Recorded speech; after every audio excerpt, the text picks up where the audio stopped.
Below is the full expanded cinematic story based on the day they walked me out.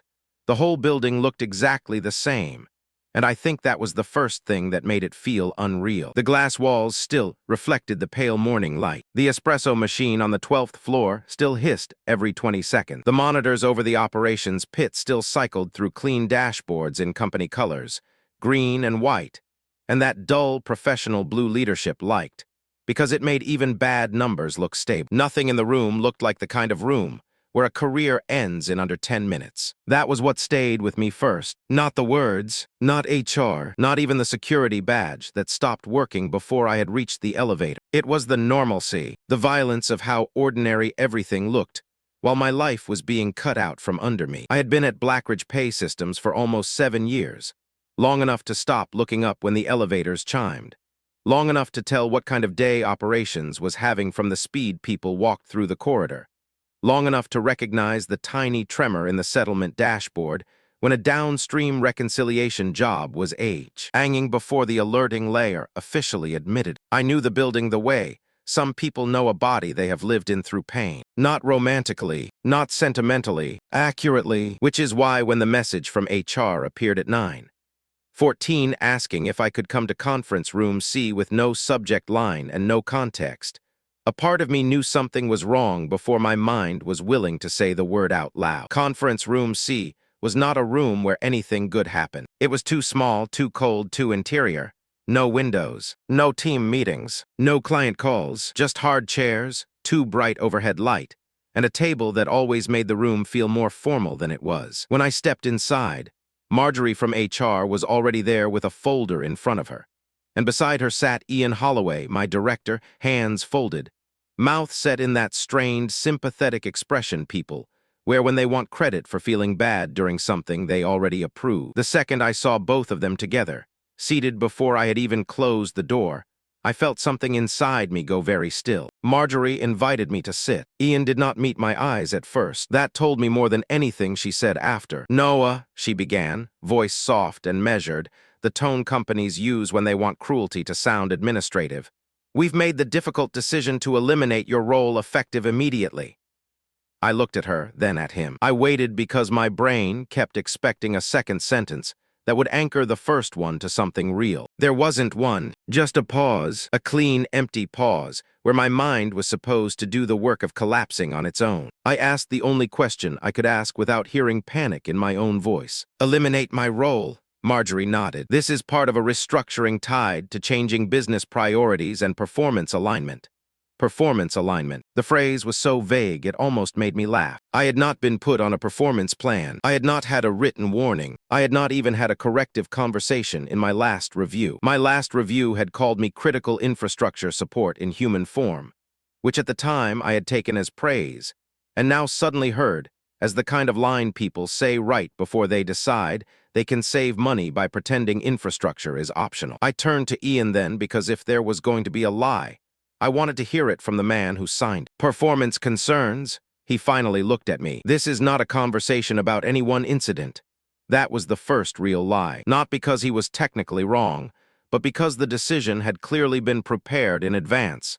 And anything prepared that carefully always has an incident underneath it, even if the incident is politics instead of work. I said there was no PIP, no written feedback, no warning, no transition plan. I'm leading settlement recovery architecture for 3 enterprise clients, and I own half the undocumented routing logic for merchant exceptions. Marjorie glanced at the folder and back at me. "We understand this is difficult." Ian spoke then, and his voice carried the tone of a man choosing cowardice line by line. "We appreciate what you've done here, Noah. We do. But the organization is moving in a different direction. Different direction." That was another phrase people hide behind when they need the sentence to sound strategic instead of stupid. I sat there and looked at both of them, and the strangest thing was that I was not angry yet. I was simply trying to line up the image in front of me with the reality I knew. 3 days earlier, I had been in a midnight bridge call fixing a cascading settlement delay that would have cost the company 6 figures by morning. 2 weeks earlier, the CFO had nodded through a post-mortem where my work had quietly prevented a client escalation from becoming an executive incident. 12 days before that, I had corrected a routing dependency no one else even knew existed because it lived in an old service layer built before the company had finished pretending its legacy systems were no longer legacy. And now I was sitting in a sealed room being told my role was gone. It was too stupid to be random, too abrupt to be procedural, too rehearsed to be new. That was when I realized the decision had been made long before I walked through the door. Someone had lined up the language. Someone had timed the access cutoff. Someone had already told it to disable my badge. Someone had already decided that whatever happened after I left was a problem for later. Marjorie slid a document toward me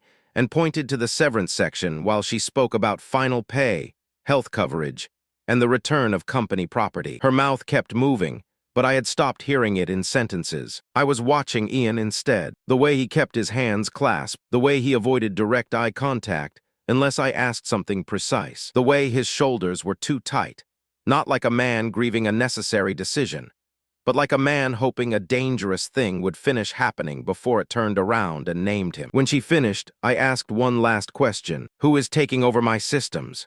Ian said, we have a transition plan in place.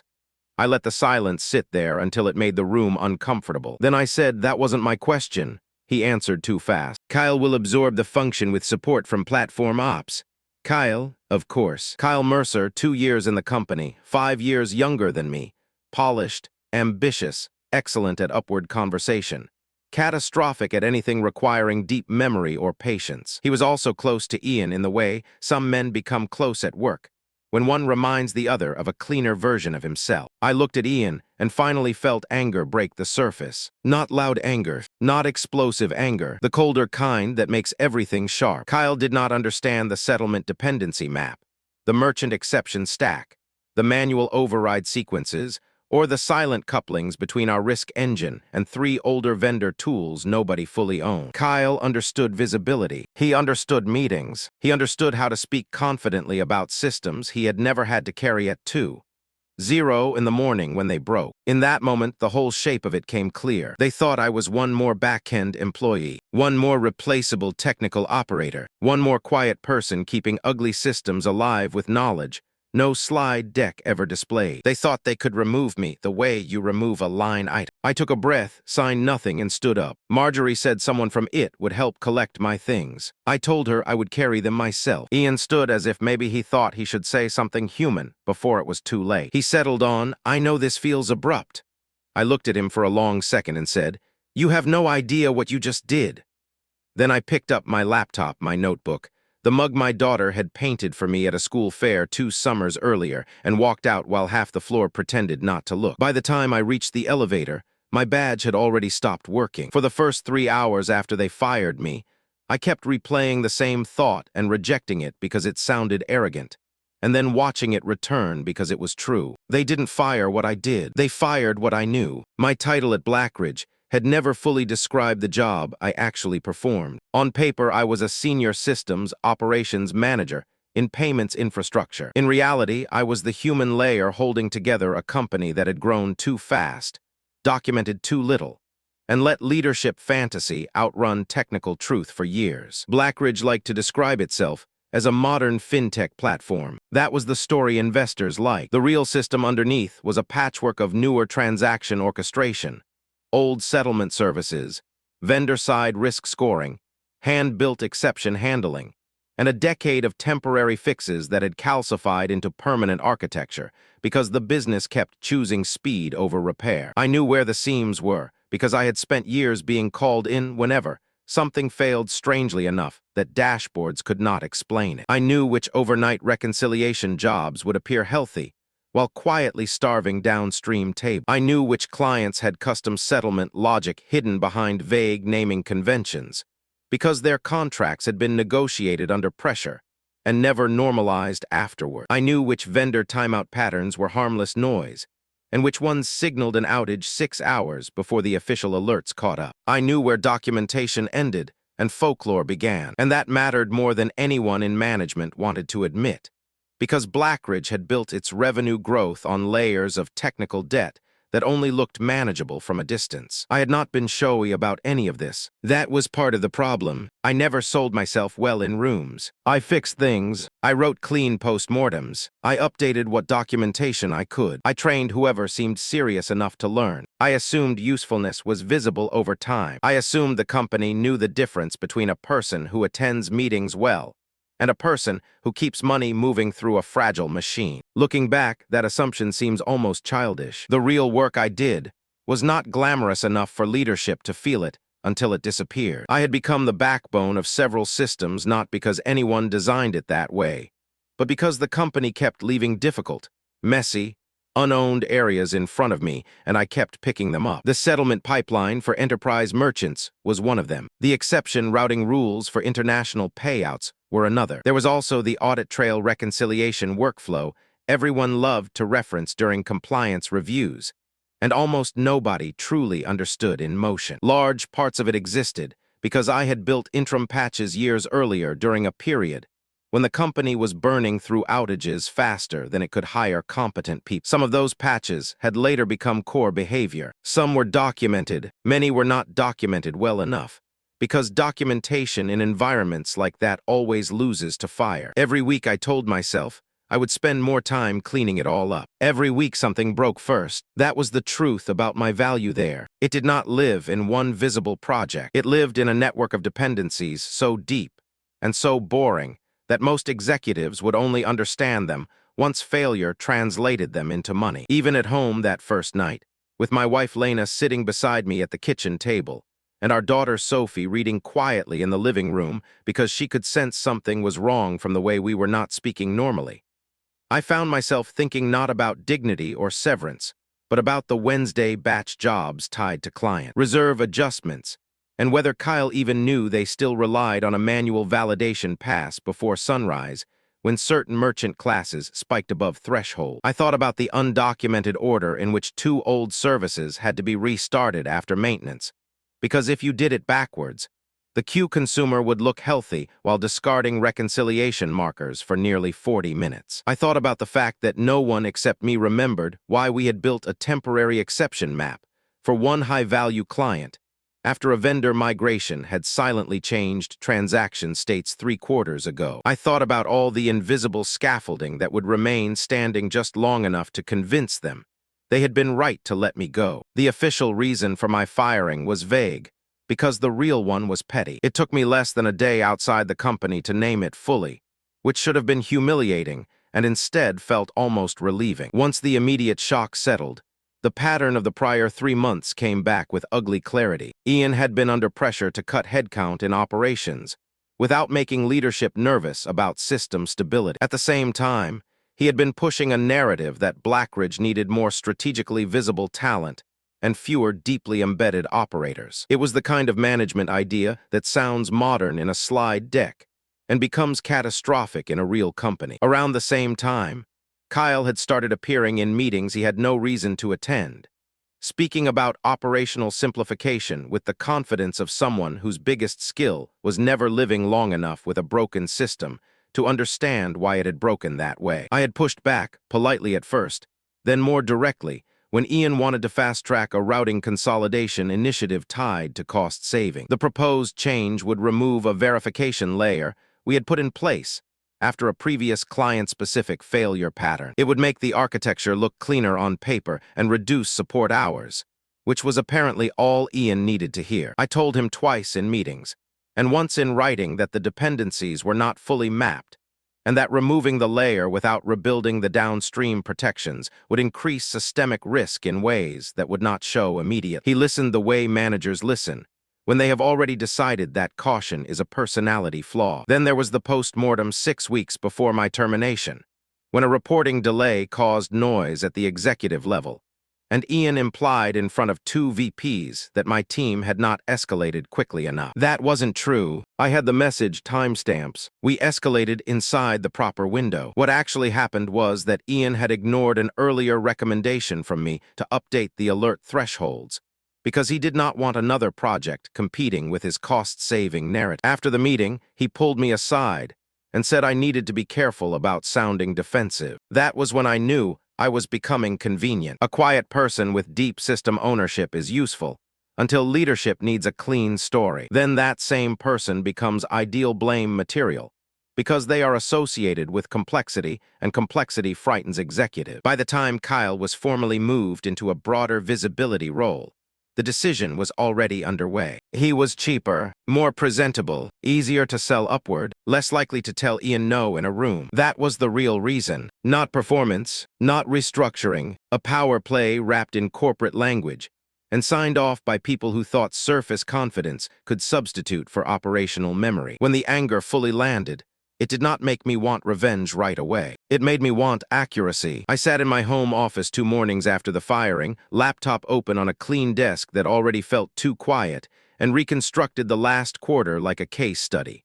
The meetings, the warnings, the consolidation proposal, the post-mortem scapegoating, Kyle's sudden visibility, Ian's tightening tone, whenever I challenged something technical with consequences. Once I saw the line of it, I understood the last twist too. Whoever replaced me was not simply underqualified. He was selected partly because he was underqualified in the right way. He did not know enough to resist the version of reality management wanted to hear. I left cleanly because I refused to give them the dramatic exit they deserve. There was no shouting, no company-wide email, no Slack post written at midnight full of righteous fire. I returned the laptop on time. I sent over a basic handoff of active items, credentials, contact points, and scheduled tasks that were already in normal circulation. I answered one clarifying question from it. I did not volunteer more. That distinction mattered. People like Ian assume knowledge transfers the way files do. They think if a person is quiet, decent, and technically responsible, then whatever lives inside that person's head will naturally arrive in a neatly labeled folder before departure. What they do not understand is that deep system knowledge is not just facts. It is pattern recognition, sequencing, history, priority weighting, memory of old failures, awareness of which temporary.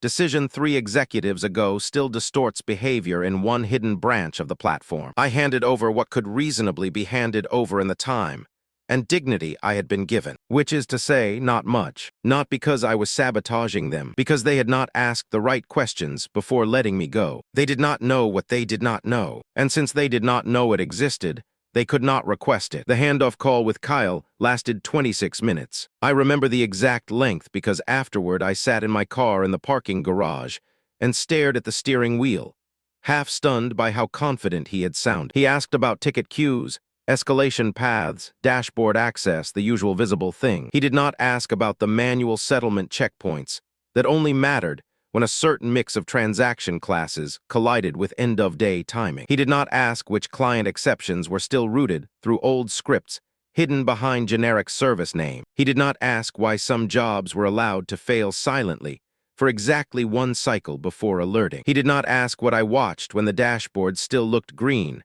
but my stomach said something was wrong. He had no idea what shape the real risk took. Ian joined for the first 10 minutes and kept steering the discussion toward closure, almost as if he believed completeness was a tone you could establish in a meeting. I think we just need the high-level structure here, he said once when I started explaining an edge case. High-level, I let him have it. Fine, high-level was what he bought. High-level was what he would own. When the call ended, Kyle said, "I think we're in good shape." I nearly said no, you're in a grace period. But I did not. I just thanked him and closed the window. The first real silence after that was strange. Not peaceful, hollow. My phone stopped vibrating with alerts. My evening stopped carrying the low static of anticipated failure. Sophie, who was 8 and far more observant than adults ever give children credit for, started watching me differently. The first night after I stopped pretending I still had normal work, she asked if I was home because I was sick. I told her no. The second week she stopped asking and simply started entering my office more quietly, as if my silence had changed the rules of the house. Lena tried to bring warmth into the days without making it obvious. She suggested lunches out, errands, a weekend drive. I went through the motions, but part of me remained turned toward Blackridge, not because I loved the place, but because I knew precisely how many brittle things were being mistaken for stable structure in my absence. They thought the exit was clean. They thought the system had absorbed the loss. What they were really experiencing was lag. The first crack appeared 4 business days later. I did not hear it from the company directly. I heard it from Samir, a former colleague in platform operations who texted me at 7:18 p.m. with a message so cautious it practically sweated fear through the screen. Not asking for anything, but did something weird always happen with reserve release timing on Thursdays for Morrow and Vale? I read it twice and sat very still. Morrow and Vale was one of the clients whose settlement behavior relied on an old override, because their contract logic had once collided with a vendor-state transition. I had been the one who built the workaround. The issue was manageable if caught early. If missed, it would create a delay pattern that looked like a reporting discrepancy before becoming a cash movement problem. I typed back, "Depends what weird means." He replied with a screenshot of a queue backlog and a note that Kyle thought it was a dashboard lag. I knew immediately it was not a dashboard lag. The dependency chain had started slipping. I did not answer further, not because I wanted them to suffer yet, but because I was no longer their employee, and because helping informally in that moment would simply teach them they could still reach into me without owning what they had done. The next morning, Lena found me standing in the kitchen, coffee gone cold in my hand, staring at nothing. "They already called, didn't they?" she said. I told her not directly. She nodded in that tired way spouses nod when they have lived long enough with one person's work to understand that jobs do not stop at the office door even when you wish they would. At Blackridge, the company response to the first failures was exactly what I knew it would be. Minimization. Queue backlog became temporary slowness. Manual intervention became expected transition noise. The merchant service team was told operations was already on it. Kyle, I later learned, reassured Ian that these were ordinary post-restructuring bumps. That bought them maybe 48 hours. The following week, another crack appeared, then another. A reconciliation report missed a timing threshold. A support queue for high-value merchants started taking longer to clear because exceptions were being routed to the wrong operational path. One client complained about inconsistent settlement visibility. Another asked whether the company had changed internal processing rules without notifying them. None of these were disasters by themselves. That was what made them dangerous. Leadership often ignores small fractures because each one is survivable in isolation. They do not see that systems fail by accumulation. Once the little things start falling out of rhythm, the hidden structure that coordinated them is already gone. At Blackridge, each small problem exposed another one behind it. The people still inside the company did what companies always do when nobody truly understands the failure. They worked harder, they added calls, they widened channels, they used more people to compensate for less knowledge. That creates the illusion of control for a little while. It also accelerates collapse, because confused coordination is not the same thing as understanding. By the end of the second week, they had entered the stage I knew was coming. Panic disguised as urgency. More people pulled into rooms. More noise mistaken for action. Samir did not text again, but I heard things indirectly through people still inside operations, through the shape of LinkedIn activity, through one recruiter who casually mentioned Blackridge was suddenly hiring for a senior payment systems resilience lead, which was an absurd title clearly invented by someone trying to buy in the mark at what they had just thrown away internally. The company had started to discover hidden dependencies, and that was the point where their original mistake stopped being recoverable through effort alone. Blackridge's systems had always depended on a layer of human sequencing that existed partly in documentation and partly in the habits of people who had survived enough incidents to know where the truth diverged from the architecture diagram. I had known most of that map, not because I was a genius, because I had stayed, because I had answered calls no one else wanted to answer, because when others rotated to higher visibility work, I remained close enough to the ugly machinery to remember which strange sounds mattered. Now they were discovering that several services they thought were independent were only functionally stable, because someone had been quietly managing the assumptions between them. Documentation existed, but like most documentation in hard-operating companies, it reflected what systems should do more often than what they actually did under pressure. That gap is survivable only when someone who knows the gap is still around. Once that person is gone, the company learns the difference in public. I imagined Kyle moving through my old environment with the wrong confidence, opening dashboards, reading runbooks, following ticket histories that would show symptoms without teaching causality. I imagined Ian demanding cleaner explanations than reality could provide. I imagined platform ops discovering that 3 workflows depended on a restart order never fully documented, because nobody had formally owned the need to document. I imagined someone somewhere saying, "Why is this set up this way?" And someone else answering, "I don't know, Noah used to handle this." That was the moment they started trying to reach me directly. First, an email from Kyle, polite and falsely casual, asking if I had a minute for some historical context. Then a voicemail from Ian, carefully framed as wanting to make sure the transition was smooth, and suggesting there were some nuances he'd appreciate my perspective on. Then a text from Marjorie in HR, which almost made me smile because the involvement of HR in technical desperation is always a sign the organization has no idea what shape the problem has taken. I did not respond. For the first time since they fired me, I felt the power shift happen in my body. Not vindication, reversal. They had spent years assuming access to what I knew. Now access required me. That changed the emotional geometry of everything. I was no longer inside their urgency. I was outside it, watching it grow. The silence I gave them was not impulsive. It was the first truly controlled thing I had done since the firing. In the beginning, I had thought I would answer if they asked. Not generously, not for free, but answer. Then the first requests came in with the exact tone I should have expected. No apology, no recognition, no admission that what they had done was reckless, just the assumption that, because I had always been responsible, I would continue to behave as if the company still had some claim on my labor. Kyle's email used phrases like quick sync and pick your brain. Ian's voicemail said, "I know this is awkward, but if you could be a team player here, it would help everyone."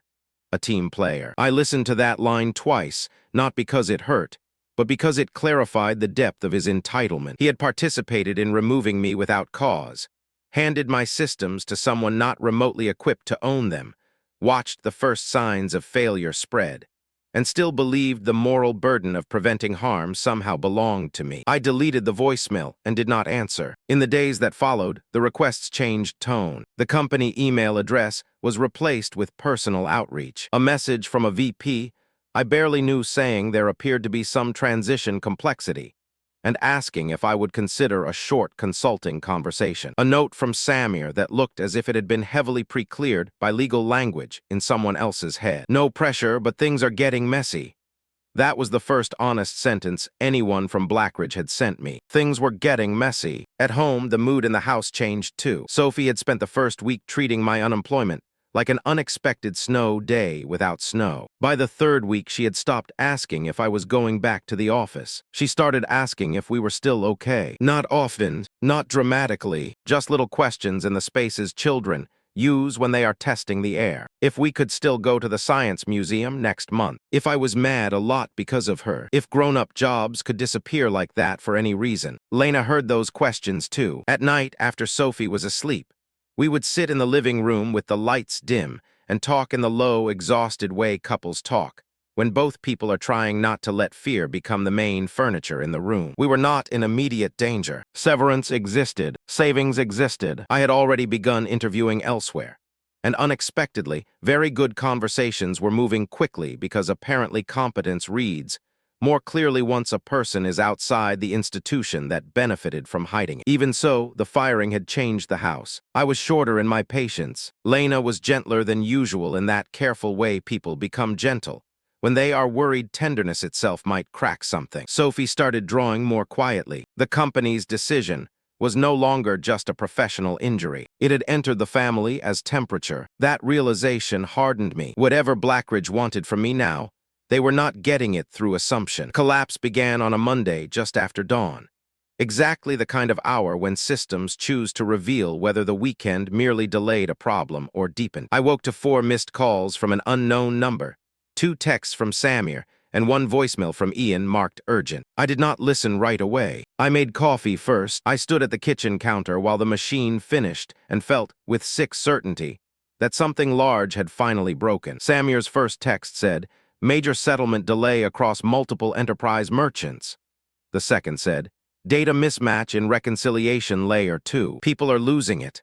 I closed my eyes and knew almost immediately what had happened. Weeks earlier, Ian had pushed the routing consolidation change I warned against. If Kyle or someone under pressure had now tried to simplify the manual verification sequence without understanding the reserve-release dependency, the system could easily appear to process correctly while generating corrupt downstream assumptions about settled state. That would not just slow funds, it would scramble confidence in the ledger trail. In a payments company, that is how ordinary panic becomes executive panic. Ian's voicemail confirmed the tone, if not the detail. Gone was the managerial poise. In its place was a voice stretched thin by consequences finally arriving in money. Noah, I need you to call me back as soon as you get this. We've got an issue that looks related to legacy settlement sequencing. This may tie into historical configurations you manage. We're trying to stabilize. Please call me. Historical configurations you manage. Even in panic, he avoided saying you were right or we removed the wrong person. I sat at the table, phone in hand, and listened to the silence in the house. Lena came in wearing one of my old college sweatshirts and looked at my face once before she asked, "How bad?" I said, "Bad enough that he used the word legacy." She sat down across from me and waited. I told her the rough shape: settlement delay, reconciliation mismatch, enterprise merchants. Her expression hardened with me. She had heard enough over the years to understand how thin the margin was between a messy operations day and a reputational event. Are you going to call? I thought about it longer than either of us expected. Not because I wanted to, because part of me still felt attached to the innocent version of responsibility.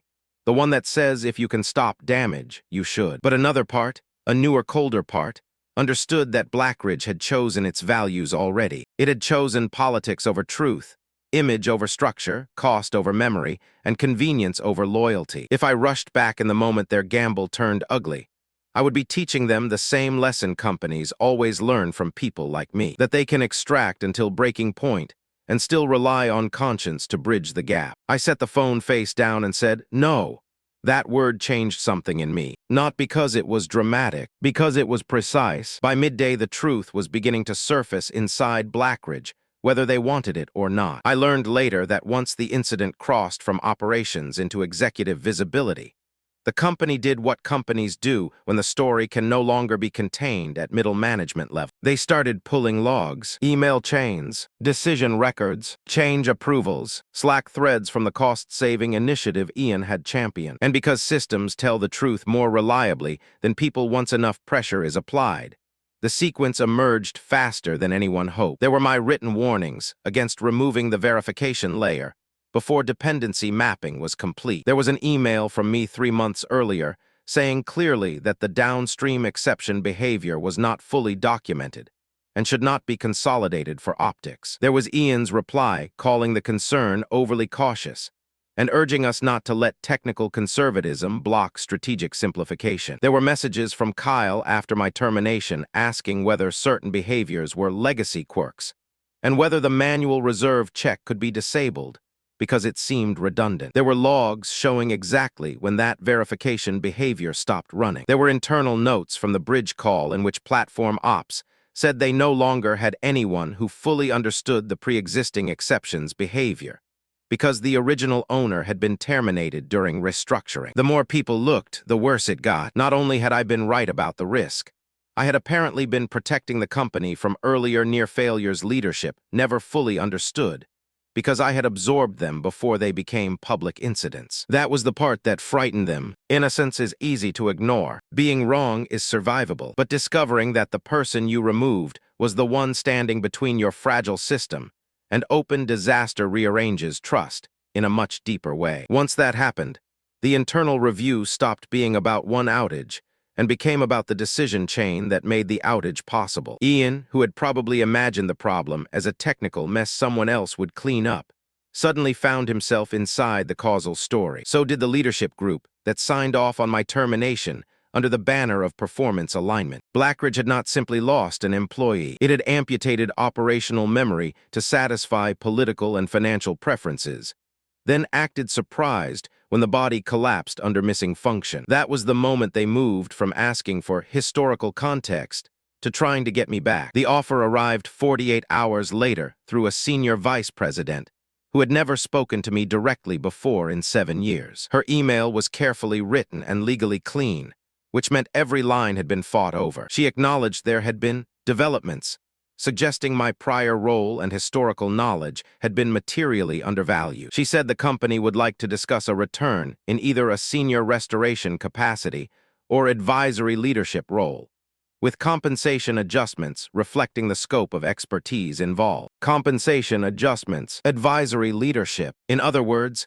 they had finally priced the thing they claimed 2 weeks earlier, no longer aligned with business priorities. I read the email at my dining room table while Sophie colored beside me and asked whether I liked green or blue more for the dinosaur's back. I said blue. She nodded and kept coloring, totally unaware that a company was trying to buy back my absence. The timing was almost funny, because by then I was already deep in conversations with Meridian Transit Systems, a logistics tech company that had spent 3 interviews not trying to sell me vision, but trying to understand how I thought under failure. They had asked about real incidents, real trade-offs, real operational burden. No one at Meridian had called complexity a mindset problem. No one had suggested undocumented dependencies were just friction for strategy. Contrast made Blackridge's email feel even smaller than it was. Lena read the message after dinner and looked at me over the top of the screen. "They're scared," I said yes. She asked if I was even considering it. I said I didn't know yet,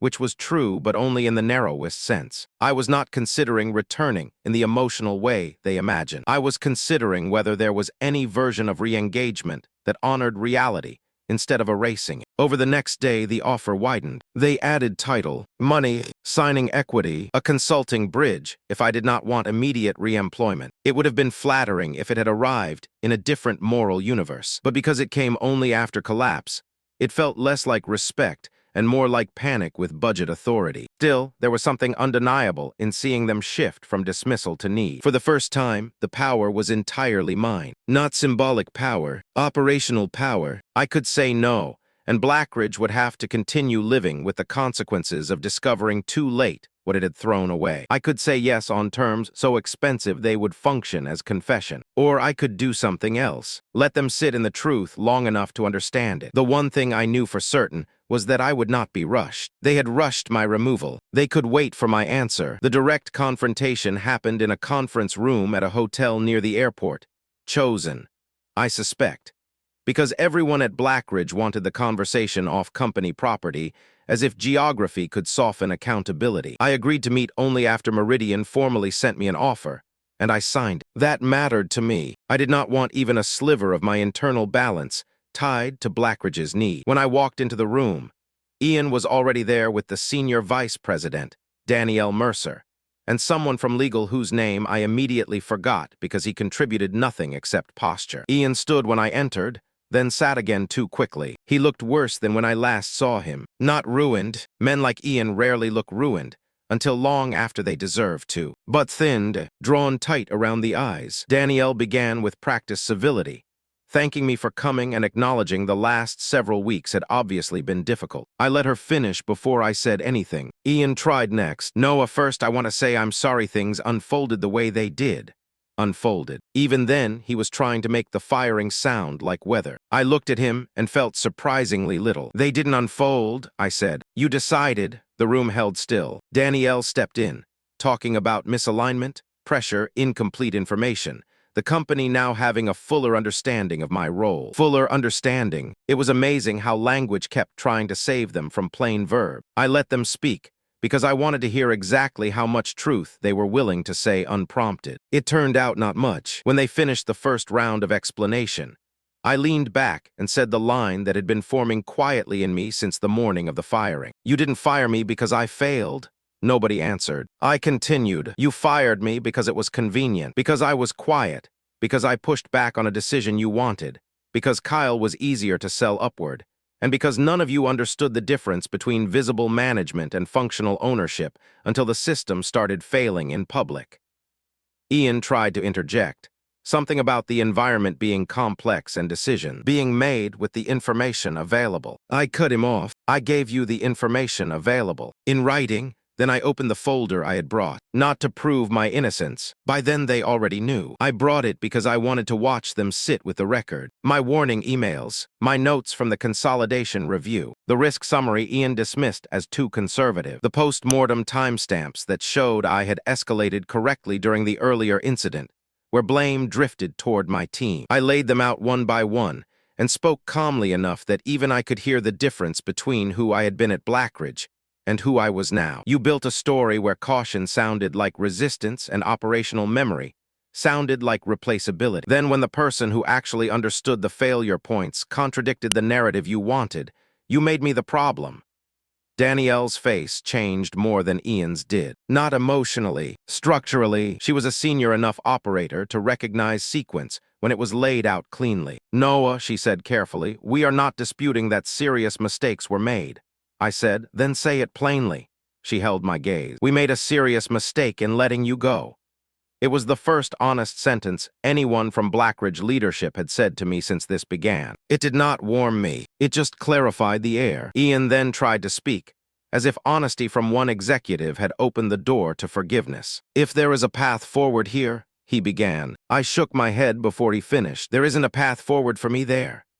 He looked stunned for half a second, which told me that even now some part of him still believed money and title could repair the moral structure of what they had done. Danielle asked if I would at least consider short-term consulting to support stabilization. I thought about it and answered honestly, only through an external agreement at rates you won't like, with written scope, no loyalty language, and no direct reporting to anyone involved in the decision to terminate me.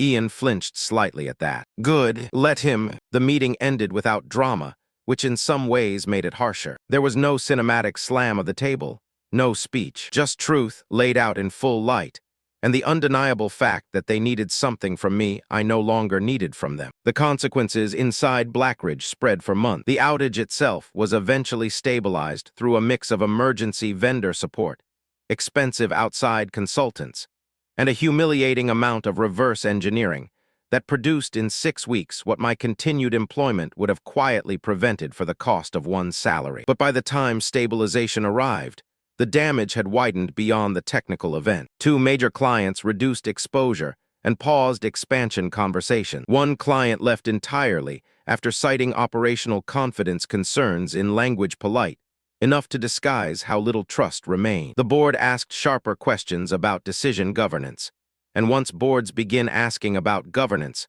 someone beneath them usually gets offered as proof the organization has learned something. Ian was out before the quarter ended. Officially, he had chosen to step away during an organizational reset. Unofficially, he had become the most convenient human form of a mistake too large to explain as mere complexity. Kyle lasted longer than I expected and shorter than he deserved. He was moved sideways, then quietly gone. I did not celebrate either outcome. Watching a bad system eat the people it previously rewarded does not feel like justice, when you understand that the same instincts that elevated them will survive their departure. Blackridge hired a crisis-heavy SVP of infrastructure transformation, announced renewed commitments to resilience, documentation, and responsible change management, and spent a fortune rebuilding credibility it had burned for free. People I used to work with sent occasional updates that all sounded the same beneath the detail. Everything felt tense. Meetings had multiplied. Nobody trusted clean numbers anymore. Every dashboard now triggered suspicion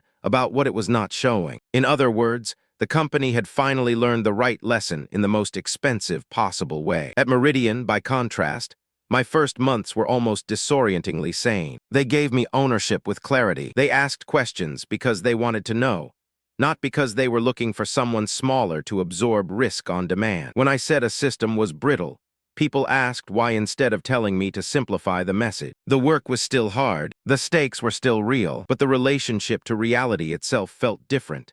And I had not realized how starved I was for that until I was inside. Even there, though, I was changed in ways no better job could instantly soften. I documented more aggressively than before. I resisted vague optimism on principle. I watched how leaders behaved when someone less powerful contradicted them, because I now knew that was where character reveals itself fastest. At home, Sophie gradually stopped moving around me so carefully. The first time she asked if I had a good job again, instead of asking whether we were okay, I had to look away for a second before answering. Lena seemed to breathe deeper in the evenings. The house warmed slowly, but not completely. Some things do not revert. Once a company teaches you how cheaply loyalty can be priced when politics needs a sacrifice, Innocence does not grow back in the same place. Months later, someone sent me a screenshot of a Blackridge job posting that was so specific it almost read like an apology written by committee. Deep legacy systems knowledge, cross-functional payments, infrastructure ownership, ability to understand undocumented dependencies across settlement,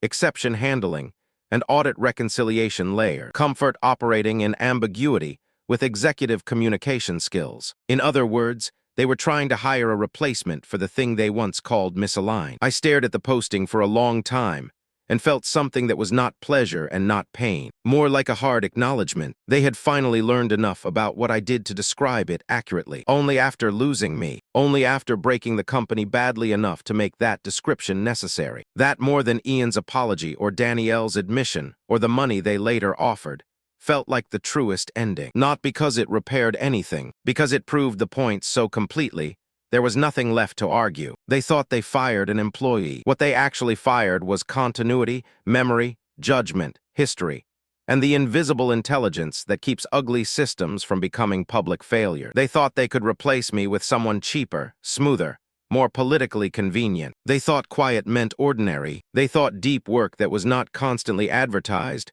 must not be central. They were wrong in the exact way short-sighted organizations are always wrong. They confused visibility with value until value vanished, and visibility could no longer hold the structure up. I did not lose. Not really. Losing would have been going back to beg for the place that misread me on purpose. Losing would have been believing my worth depended on the people who only recognized it once it became expensive. I left, and the company began collapsing in all the hidden places where I used to stand. I built a life after them, a better one, though not a softer one. They thought they could replace me, until they realized they never understood what I did.